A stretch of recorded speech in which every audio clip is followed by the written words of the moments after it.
Chibet has become detached. Well, Chipyego it is, the one that I thought was looking quite good, disappearing now quite rapidly off the back. So coming round now with 6 laps to go, still Nia leads, as she has done ever since Flanagan began to fade. Dibaba in second, Algira in third. And still near metronomic pace, 3:06.08 to 7 kilometres, that last kilometre. Well, slowly but surely she is doing the job, isn't she? They're starting to now feeling that all this metronomic pace is starting to affect the legs. So, Nia leading, Dibaba trying to go for a hat-trick of world titles over 10,000 metres. She's in second, Algira third, Chibet, the double world cross-country champion, in fourth, then Chirono, and now it looks 6 like have become 5. I was going to say, now it looks like Asheta's gone off the back. Well, it looks as if now it's a battle, really, of Ethiopia against Kenya, 2 against 2. Join the celebrations for Sandra Perkovic, the Croatian, who's taken the discus title following in the footsteps of Blanka Vlasic as a gold medal for the nation in the Mediterranean area, Croatia.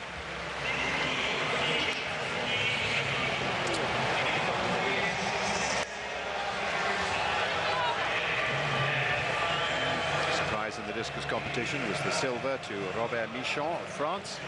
Barrios, as expected, taking a medal, taking the bronze for Cuba.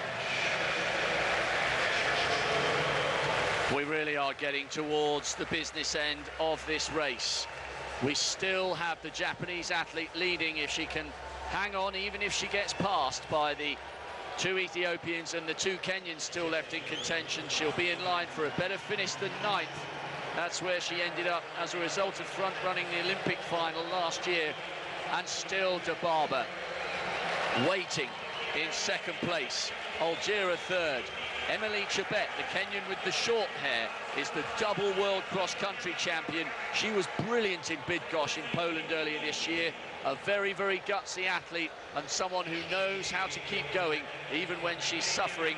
And Gladys Chirono, the taller of the Kenyans, in 5th place at the moment. She's got a season's best, only 3 seconds slower than Tirunesh Dibaba, but these races aren't really about the times, they're about the belief that you can be the best, and Dibaba knows she has yet to lose a major race over 10,000 metres. Well, 4 laps to go, and give credit to Nia, she's doing all the work. Dibaba, though, has been looking up at the scoreboard every time she comes down to the end of a straight, just checking where everybody is. I think she'll be quite happy that slowly but surely it's being whittled down to 2 Kenyans versus 2 Ethiopians.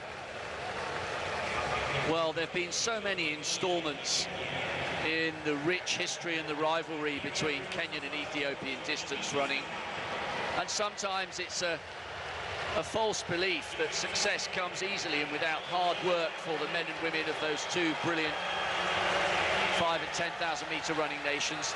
But there's tremendous dedication and there's a love for their sport which underpins the hard work that leads to all the success.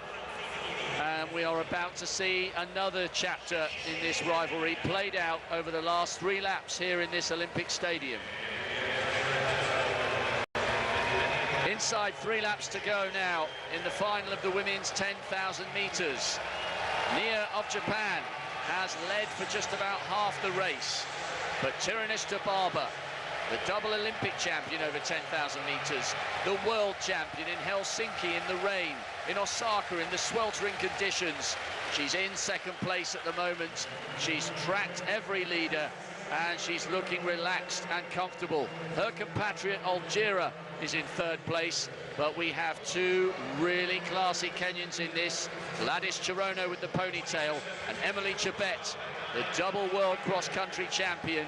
The 3 medals will come from these 5. An extraordinary consistency here, 3:05.46 that last kilometre. Every kilometre within about 2 seconds of each other. Well, at the moment, it's just coming up to 2 laps to go. and they're starting to spread out even more. At one point there, Chirono came up almost to challenge the Ethiopians, but then she slotted back into third place. Dibaba, I think, knows that she's coming into sprint territory now with 2 laps to go, and easing herself through to the second place very comfortably indeed. So 2 laps now in the women's 10,000 metres. Would you back against this woman in second place to take another gold medal? I don't think I would. She's looking very, very comfortable indeed. Dibaba just coasting through in second, just behind her teammate Olajar. Then Chirono, the Kenyan, looking good so far, and behind her teammate Chebet. Just around about 600 metres to go now. Tirunesh Dibaba in second place. Algira is just holding off Chirono and Chebet at the moment. They're all tracking the Japanese athlete. She's run a very, very brave race. Can she do something to stay in the hunt? But Dibaba's looking round. She's got this so under control in her body language. She's watching the big screen.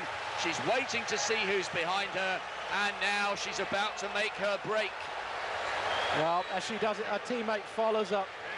Olajar, and the challenge really coming from the ponytail of Chirono, the other Kenyan, moving ahead of her teammate and on the shoulder of the other Ethiopian, Olajar.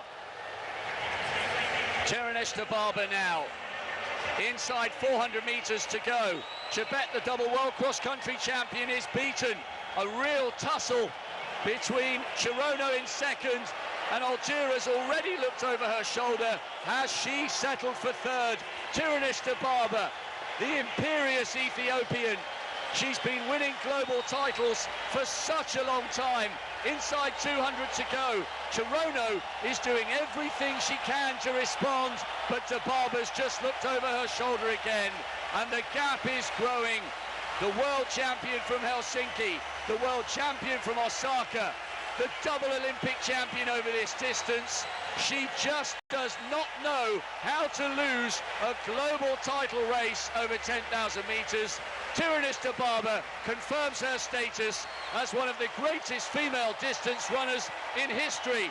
Chirono is absolutely delighted to come home in second place, but that was a performance of genuine class from Tirunesh Dibaba. She's one of the greatest we've ever seen. She probably is the greatest we've ever seen, without any question in my mind. I can't think of anybody as good as her over the span of time that she's taken it, the number of championships she's won, the manner that she's won them, and the time she's won them in. Absolutely fantastic, isn't it? Agree. Yeah. And she did that last lap after a fast pace in 59.93. There is no answer to that sort of rhythm. There really isn't. And everybody, I think, in that race knew they were perhaps just running for second place.